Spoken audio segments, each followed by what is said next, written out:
பெரும் மதிப்பிற்கும் மரியாதைக்கும் உரிய சிறப்பு விருந்தினர்கள் அனைவருக்கும் எங்களின் கல்வி கண் திறந்து வாழ்வின் வழிகாட்டியாய் திகழும் எங்கள் சில்வர் லைன்ஸ் மெட்ரிகுலேஷன் பள்ளியின் தாளாளர் அவர்களுக்கும், ஒரு தாயாய் நல்வழியில் எங்களை வழிநடத்தும் முதல்வர் அவர்களுக்கும், நாங்கள் தவறு செய்யினும் அதை திருத்தி செய்யக்கூடியது செய்யக்கூடாததை சீரிய வழியில் கற்றுத்தரும் எங்கள் ஆசிரியர்கள் அனைவருக்கும் மற்றும் புத்தம் புது மலர்களாய் வீற்றிருக்கும் என்னுடன் பயிலும் மாணவ மாணவிகள் அனைவருக்கும் உணவு, உயிர், உறவிடம், சேலத்தின் மிக சிறந்த சில்வர் லைன்ஸ் மெட்ரிகுலேஷன் பள்ளியில் கல்வி பயிலும் வசதி போன்றவற்றை நாங்கள் கேட்காமலேயே எங்களுக்கான சிறந்ததை தேடி தேடி தரும் என் சில்வர் லைன்ஸ் மெட்ரிகுலேஷன் பள்ளியின் பெற்றோர்கள் அனைவருக்கும் என் முதற்கண் மாலை வணக்கத்தை தெரிவித்துக் கொள்கிறேன். நீங்கள் எங்காவது இதை போல் பார்த்தது உண்டா? இல்லை கேள்விதான் பட்டது உண்டா? ஒரு மாணவரை சிறப்பு விருந்தினராக அழைத்து பேச சொல்வதை, இதனை எங்கள் பெருமை மிகு சில்வர் லைன்ஸ் பள்ளியில் மட்டுமே காண முடியும்.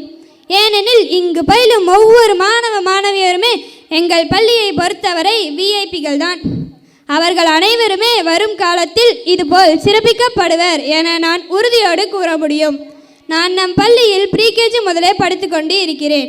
இங்கு நான் கல்வியுடன் நல்லொழுக்கம், விடாமுயற்சி, நேரம் தவறாமை, பொறுமை, பெரியோர்களை மதித்து நடத்தல், மற்றவர்களுக்கு உதவி செய்தல், சுய ஒழுக்கம், நற்சிந்தனை போன்றவற்றை என் பள்ளியின் ஆசிரியர்களின் வாயிலாகவே கற்றுக்கொண்டுள்ளேன். அதன்படியே நடந்தும் கொள்கிறேன். அன்பார்ந்த பெற்றோர்களே, நான் இந்த ஆண்டு விழாவில் எங்கள் மற்றும் எங்களின் எதிர்கால தலைமுறைக்கு தேவையான ஒரு விஷயத்தை பற்றி உங்களோடு பேச விரும்புகிறேன். அதற்கு நம் பள்ளியில் வாய்ப்பு தந்தமைக்காக அவர்களுக்கு நான் நன்றி கூறிக்கொள்கிறேன். இப்பொழுது உங்களிடம் ஒரு கேள்வி. உங்கள் குழந்தைகள் எதிர்காலத்தில் நன்றாக இருக்க வேண்டும் என்று சொத்து சேர்த்து வைக்கிறீர்களா, இல்லையா? ஆனால் அதை அனுபவிக்க நாங்கள் ஒரு சுத்தமான ஆரோக்கியமான உலகத்தில் வாழ வேண்டும் என்று உங்களுக்கு தோன்ற வேண்டும். எங்களுக்கு சொத்து வேண்டாம், அதை நாங்களே சம்பாதித்துக் கொள்வோம். ஆனால் நல்ல சுத்தமான பொல்யூஷன் இல்லாத பூமியை உங்களால் மட்டுமே தர முடியும். இப்பொழுது நம் பூமி விஷம் நிறைந்ததாக மாறிக்கொண்டு உள்ளது. இதனை நீங்கள் இப்பொழுதே நினைத்தால்தான் மாற்ற முடியும். நானும் என்னுடைய நண்பர்களும் உங்களை மன்றாடி கேட்டுக்கொள்கிறோம். தயவு செய்து உணவு, நீர், நிலம், காற்றில் மாசில்லா எதிர்கால உலகத்தை உருவாக்கி தாருங்கள். அன்று மாசு படிந்த தெருக்கள் கண்டோம், பாசு படிந்த குளங்கள் கண்டோம், தூசு படிந்த நடைபாதை கண்டோம். ஆனால் உணவு, நீர், நிலம், காற்றில் எவ்வித மாசும் இல்லை. ஆனால் இன்று நாசி போகும் காற்றிலும் மாசு, ஏசி போட்ட வீட்டிலும் மாசு, காசு கொடுத்து வாங்கும் காய்களிலும் மாசு, பசி போக்கும் உணவிலும் மாசு. தூசு படாமல் வளர்க்கும் பிள்ளைகளுக்கு காசு கொடுத்து பயனில்லை. மாசில்லா சுற்றுச்சூழல் கொடுப்போம், நேசமிக உலகை உருவாக்குவோம். அடுத்ததாக நான் பேச வேண்டும் என நினைப்பது மழைநீர் சேகரிப்பு. ஏனெனில் இப்போது குடிக்கும் நீரை அதிக விலை கொடுத்து பிளாஸ்டிக் பாட்டில் மற்றும் கேனில் வாங்கி கொண்டு இருக்கிறோம். மழைநீரை சேமிப்பது இல்லை. தயவு செய்து மழைநீர் சேமிப்பை அவரவர் வீட்டில் செய்யுங்கள். பெரிய அளவு இடம் இல்லை என்றாலும் அட்லீஸ்ட் ஒரு சிறிய அளவு இடம் ஒதுக்கி அதில் மழைநீர் சேகரிப்பு தொட்டி கட்டி மழைநீரை சேகரியுங்கள். திருவள்ளுவர் மழைநீரின் முக்கியத்துவத்தை பற்றி வானின்று உலகம் வழங்கி வருதலால் தானமிர்தம் என்றுணர பாற்று என்று மழையின் முக்கியத்துவத்தை அமிர்தத்திற்கு இணையாக திருக்குறளில் கூறியுள்ளார். அடுத்ததாக நான் பேச நினைப்பது பிளாஸ்டிக் என்னும் பேரரக்கன். பிளாஸ்டிக்கை பயன்படுத்தவே செய்யாதீர்கள். பிளாஸ்டிக் பாட்டில், பிளாஸ்டிக் கவர் மற்றும் பிளாஸ்டிக்கால் செய்யப்பட்ட பொருட்களை பொதுவெளியில் தூக்கி போடுதல், நீர்நிலைகள் மற்றும் சாக்கடை, காய்வாய்களில் எரிதல் போன்றவற்றை எவ்வளவு ஆபத்தை விளைவிக்கின்றன தெரியுமா? ஒரு சிறிய உதாரணம் இங்கே கூறுகிறேன். பசிபிக் பெருங்கடல் பகுதியில் உள்ள மிட்வே அடோல் தேசிய வனவிலங்கு சரணாலயத்தில் செப்டம்பர் 2009 இறந்த அல்பட்ராஸ் வகை கடற்பறவை குஞ்சின் இறைப்பகுதியை பாருங்கள். அதன் தாய்ப்பறவையால் பிளாஸ்டிக் கழிவுகள் ஊட்டப்பட்டிருந்தது தெரிய வந்தது. அடுத்து விவசாயம். உழவுக்கும் தொழிலுக்கும் வந்தனை செய்வோம் என்ற பாரதியின் கூற்றிற்கேற்ப ரசாயன உரங்களை தவிர்த்து கால்நடை ஏறு, மண்புழு உரம், பஞ்சகவ்யம் போன்ற இயற்கை ஊக்கிகளை பயன்படுத்தி பயிர் சாகுபடி செய்ய வேண்டும். இடமில்லாதவர்கள் மாடித்தோட்டம் அமைக்கலாம். நாட்டு விதைகளை பயன்படுத்துவோம். நம் சொந்த உழைப்பில் உருவான காய்கறிகளை உண்பது எவ்வளவு மகிழ்ச்சியை கொடுக்கும். உணவை சிந்தாமல் உண்ண பழகுவோம். தேவைக்கு அதிகமாக உண்பதை குறைப்போம். அன்று உணவே மருந்து, ஆனால் இன்று மருந்தே உணவு. எதிர்காலத்தில் என்னவாகுமோ? எனவே பணம் பணம் என்று ஓடாமல் விவசாயிகளுக்கும் மற்றவர்களுக்கும் நம்மால் முடிந்த உதவிகளை செய்வோம். கொரோனா காலம் அனைவராலும் மறக்க முடியாது. விவசாயிகள் மட்டும் அன்று வயலில் இறங்கி இருக்காவிடில் நாம் அந்த வருடம் உணவு உண்டிருக்க முடியுமா?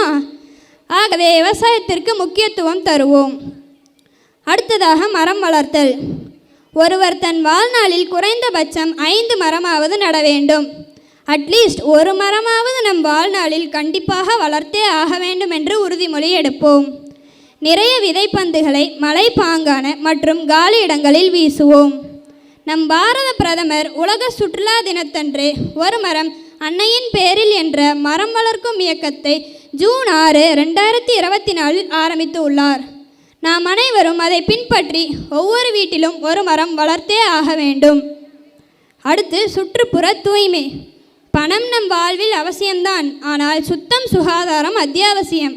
அன்று மண் வீடு, ஓட்டு வீடு போன்றவற்றை இயற்கை கழிவுகளை வைத்து கட்டியிருந்தாலும் சுத்தமானதாகவும் ஆரோக்கியமானதாகவும் இருந்தது. ஆனால் இன்று டைல்ஸ் ஒட்டி கட்டிய வீடு சுத்தம் சுகாதாரம் இல்லாமல் இருக்கிறது. சரி, இவற்றையெல்லாம் ஏன் நான் பேசுகின்றேன் என்று நீங்கள் நினைக்கலாம். எங்கள் சில்வர் லைன்ஸ் மெட்ரிகுலேஷன் ஸ்கூலின் அட்மாஸ்பியரை கவனித்திருக்கிறீர்களா? எந்த நேரம் நீங்கள் பள்ளியினுள் வந்தாலும் ஒரு சில்னஸ், ஃப்ரெஷ்னஸை ஃபீல் செய்திருப்பீர்கள் இல்லையா? இது மாதிரி ஒரு இடத்தை தான் நாங்கள் விரும்புகிறோம். பாருங்கள், இந்த சிறிய இடத்திலேயும் எங்கள் ஸ்கூல் மேனேஜ்மெண்ட் எவ்வளவு மரங்களை வைத்திருக்கிறார்கள். மழைநீர் சேமிப்பு இங்கு உள்ளது. எவ்வளவு மழை வந்தாலும் 95% மேல் அனைத்து நீரும் பூமிக்குள் சென்றுவிடும். அதற்கான கட்டமைப்பு எங்கள் பள்ளியில் ஏற்படுத்தப்பட்டுள்ளது. மழைநீர் உயிர்நீர் என்பதை ஞாபகம் வைத்து கொள்ள வேண்டும்.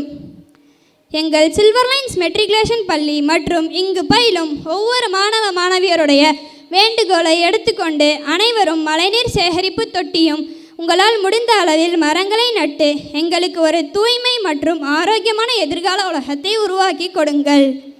இப்பொழுது இருக்கும் டெக்னாலஜி உலகில் எல்லா துறைகளோடு சேர்ந்து வேளாண் துறையிலும் இயற்கை அறிவியலாளர்களில் ஒருவரான நம்மாழ்வார் கூறியபடி இயற்கை விவசாயத்திலும் புது முயற்சிகளை மேற்கொள்வோம். இறுதியாக என்னுடன் பயிலும் என் சக நண்பர்களிடம் ஒரு கேள்வி. நம்முடைய பெற்றோர், பள்ளி சமூகம் நமக்கு என்ன செய்திருக்கிறார்கள் என்று நினைக்க வேண்டாம். நாம் என்ன அவர்களுக்கு செய்ய போகிறோம் என்றே நினையுங்கள். நம்மேல் அவர்கள் அதிக கனவுகளை வைத்திருக்கிறார்கள். அவற்றையெல்லாம் எப்படி நிறைவேற்றப் போகிறோம்? அதற்கு நன்கு படித்து வாழ்வில் முன்னேறி அவர்களின் கனவுகளை எல்லாம் உண்மையாக்க வேண்டும்.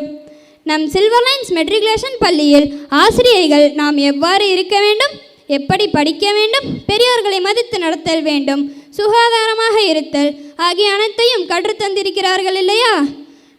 அதை நாம் பின்பற்றி பெற்றோர், பள்ளி, சமூகத்தின் கனவுகளை எல்லாம் உண்மையாக்க வேண்டும். வானியலை ஆராய்வோம், கடலின் ஆழத்தை அளப்போம், தீமையை கொள்வோம், நன்மையை செய்வோம், எட்டுத்திக்கும் நம் பாரத தாய்நாட்டின் புகழை பரப்புவோம் என்று கூறி எனக்கு இங்கு பேச வாய்ப்பளித்த நம் பெருமை மிகு சில்வர் லைன்ஸ் மெட்ரிகுலேஷன் பள்ளியின் தாளாளர் அவர்களுக்கும் நம் பள்ளியின் முதல்வர் அவர்களுக்கும் இவ்வளவு நேரம் நான் பேசுவதை கூர்ந்து கவனித்து கொண்டிருக்கும் சிறப்பு விருந்தினர்கள் மற்றும் எங்களின் பெற்றோர்கள் அனைவருக்கும் நன்றி கூறி விடைபெறுகிறேன். நன்றி, வணக்கம்.